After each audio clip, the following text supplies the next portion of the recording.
ఇవాళ మనం క్యాబేజ్ పరాటా ఎలా చేయాలో తెలుసుకుందాం.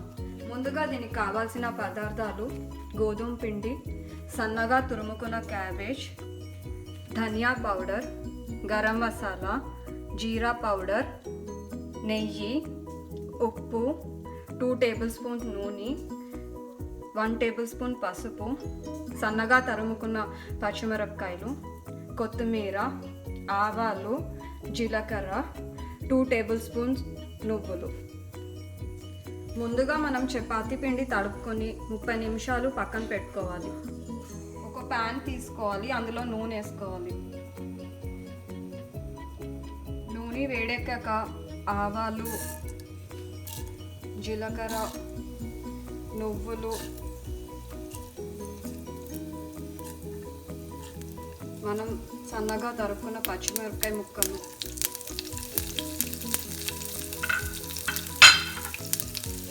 అన్నీ వేసి ఒకసారి సాటే చేసుకోవాలి.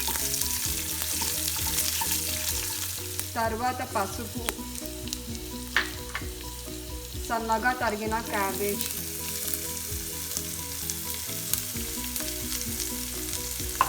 వేసి బాగా కలుపుకోవాలి.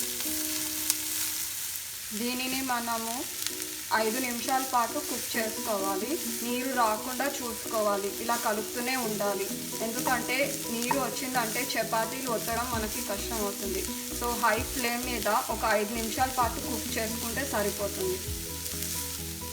ఫ్రెండ్స్, మనం 2 విషయాలు గుర్తు పెట్టుకోవాలి. ముందు ఉప్పు వేయకూడదు, తర్వాత మూత పెట్టకూడదు. ఈ రెండిటి వలన క్యాబేజ్లో తొందరగా నీరు చేరుతుంది.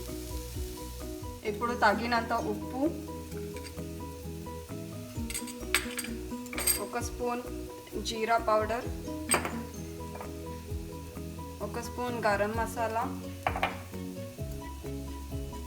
1 స్పూన్ ధనియా పౌడర్ వేసి బాగా కలుపుకోవాలి.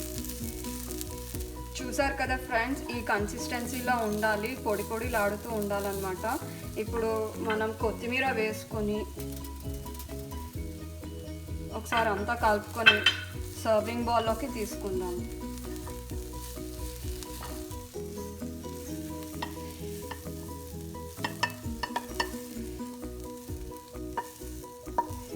ఇది బాగా చల్లారనివ్వాలి ఫ్రెండ్స్. అప్పుడే వేడి మీద అస్సలు దాన్ని ఒత్తకూడదు.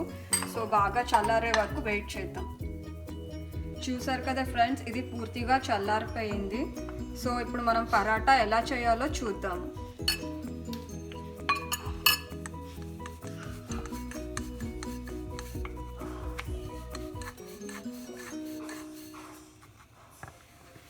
పరాటా సైజ్ బట్టి స్టఫింగ్ చేసుకోవాలి. సో నేను ఒక 2 స్పూన్స్ వేసుకుంటున్నాను.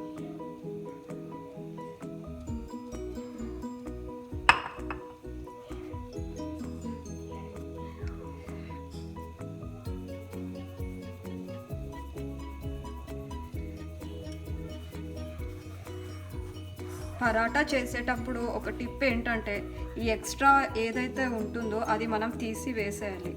లేదంటే మధ్యలో మాత్రం పిండి పిండిగా ఉంటుంది.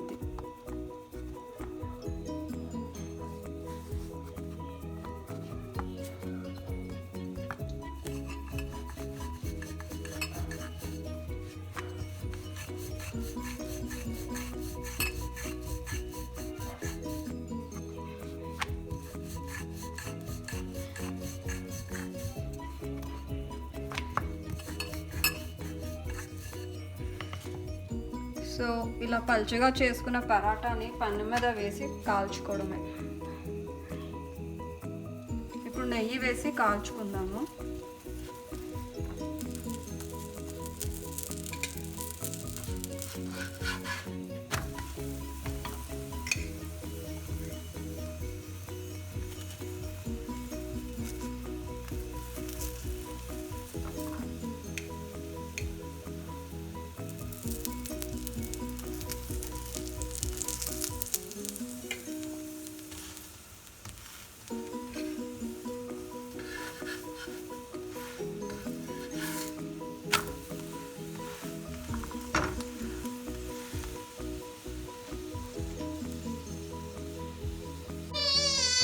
అంతే ఫ్రెండ్స్, వేడి వేడి పరాటా రెడీ.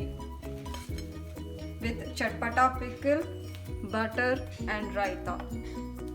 Hope ఈ వీడియో నచ్చినట్టయితే లైక్ చేయండి, షేర్ చేయండి, సబ్స్క్రైబ్ చేయండి. Thank you.